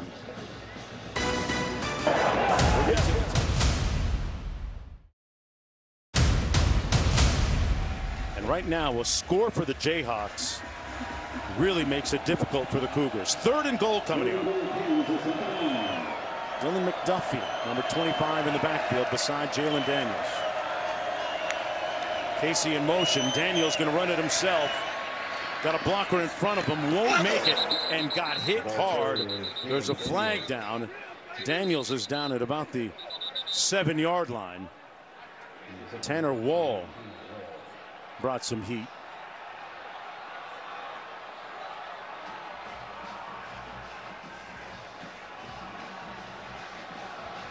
Still awaiting this call. What they're going to call it, block in the back, maybe on Jared Casey on the edge. Illegal motion, offense. That penalty is declined. Fourth down.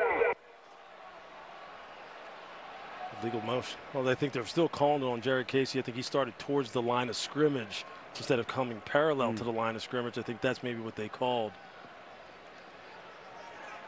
So it sets up a fourth goal. And the ball is at the 6, and the little confusion with the clock on the sidelines. Field goal unit comes in. Seth Keller in to attempt a field goal from 23 yards out.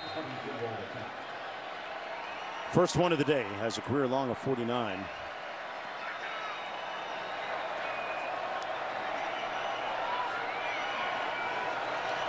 This could potentially put it on ice for the Jayhawks.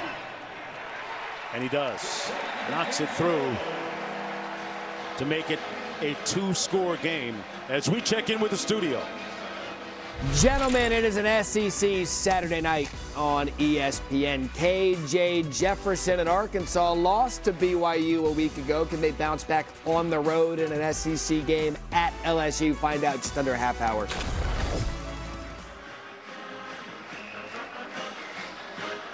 Arkansas was missing one of their top running backs last week in that loss against BYU, but still a big win for the Cougars on the road. But right now down by 11 points with 1:36 to play. Big game's coming up. Another Daniels is playing pretty good quarterback for LSU right now. That game will be fun to watch. And I'll tell you, those Texas Longhorns, boy, they've got it going. They've got it going. They can light up the scoreboard. Quinn Ewers playing real good football. Their eyes are going to be wide open when they see this Kansas team on tape, sure, right? For sure. Look, this is a fun team to watch. And I tell you, it's important for Kansas, and it's in coaching. I mean, important for Coach Leipold for this to not be an or team, but an and program. Meaning, he wants Kansas to be known for football and basketball, right. not just basketball or football. And I think right now he is gaining some credibility with his own fan base, capturing those fringe fans who right now maybe didn't believe that Kansas football was actually something that you really needed to put all your support behind. But as you can see, they play a fun brand of offense. They have some physical go-getters on defense. They are very, very well coached, and they've got some big games coming up here very shortly. He talked about how important it was having success through player development and retaining your players, making them better. That pass incomplete. Martin in the backfield. Slovis found a lane and completes it to Lassiter. Darius Lassiter having a productive afternoon in front of his family, picks up 22. Well, the Big 12 conference schedule underway in earnest. Here's what it looks like. Leaving next year, Oklahoma and Texas. BYU, Cincinnati, Houston, Central Florida coming in. And next year, Arizona, Arizona State, Colorado, and Utah, if you don't have a scorecard. Slovis on 1st and 10. Going to be sacked back at the 35-yard line by J.B. Brown. Ironically, the team barber for the Kansas team. He gave the Cougars a haircut. Little fade. They caught a fade right there. Just a nice job of front and coverage going together. Tight man coverage in the back end. You see Keaton just sitting there, just had nowhere to go with it, and that just gives the rush more time to go to work. Third sack today. Slovis fires. That's going to be complete. Nice catch by Marion, who's shown a lot of skill today. Picks up 11. He has shown up big time. Big time. And again, it's 2 weeks in a row. Oh, they're going to say incomplete. But regardless, this young man has made big plays. Ruling on the field is an incomplete pass. Third down. He's made big plays for this football team. And Kalani Sitake is going to count on him for the rest of this year because he has shown in the biggest of moments he doesn't shrink from the situation. He rises to the situation. They just got to get their run game going. They cannot live with Keaton Slovis throwing the football 49 times. The ruling on the field of an incomplete pass is under further review. And only rushing for 9 yards a game.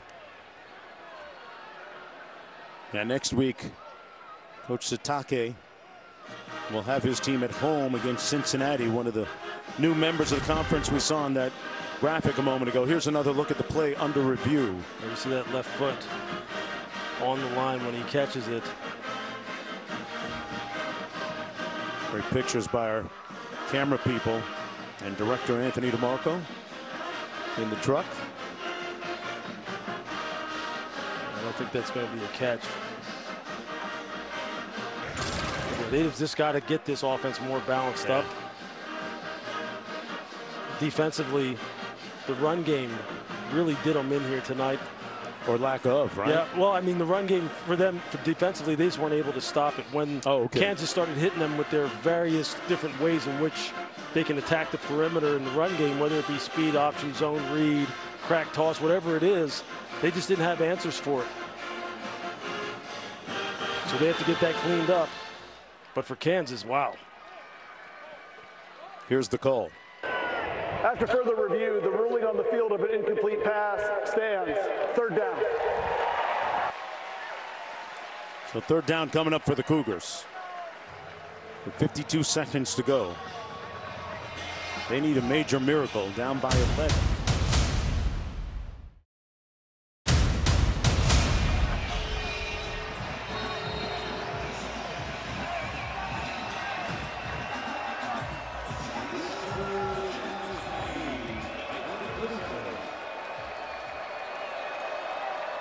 From the 37. Slovis in and out of the arms of Chase Roberts. You don't see him drop many. 4th and 20 coming up. He just wasn't ready for it, didn't have his head around. Keaton trying to anticipate that break because he saw backside safety poaching across the field, was going to put a big hit on him, so he tried to give it to him early. It's been one of those kind of days. 4 receivers out in this formation.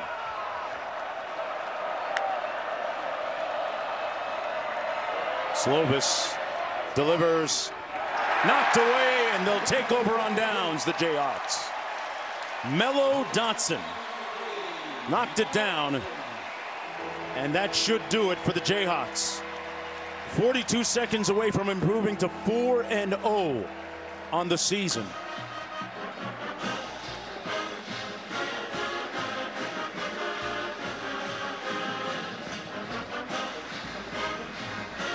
Mark, you have to be impressed by this Kansas operation. We said it after we left the facility yesterday. The Coach Leipold has a good idea of what he needs to do, the kind of things he's trying to build. They have some new facilities going in around here that have already been built.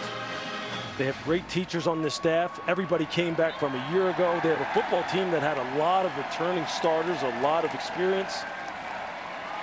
And he said, hey, look, I want to make this a place where people want to come and they don't want to leave. That I don't want to lead people to the transfer portal. I want to attract them to the, through the portal. And here they are 4-0 with a big showdown coming up soon with that team in Austin, Texas. Remember last year they began 5-0 before Jalen Daniels was injured, and they only had one more win the rest of the way before playing in their bowl game. Grimm with a couple of touchdown catches, and Kobe Bryant set the tone and tenor early. Let's go down to Quinn. Coach, congratulations. What was it like for you to take the field today? Beautiful day, sellout crowd.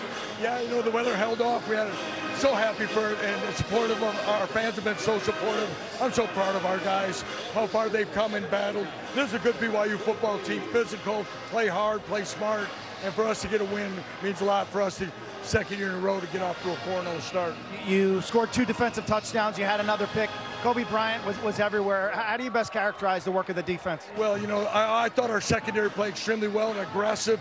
I thought we played as well downhill as we have played in a long time here. The second half in particular. Yeah. You told me at halftime that we need to go downhill. What changed? I don't know. We talked, but this group understands. They take coaching well, and they saw some things. But, O.J. Burroughs almost had that pick on one of the first plays of the second half.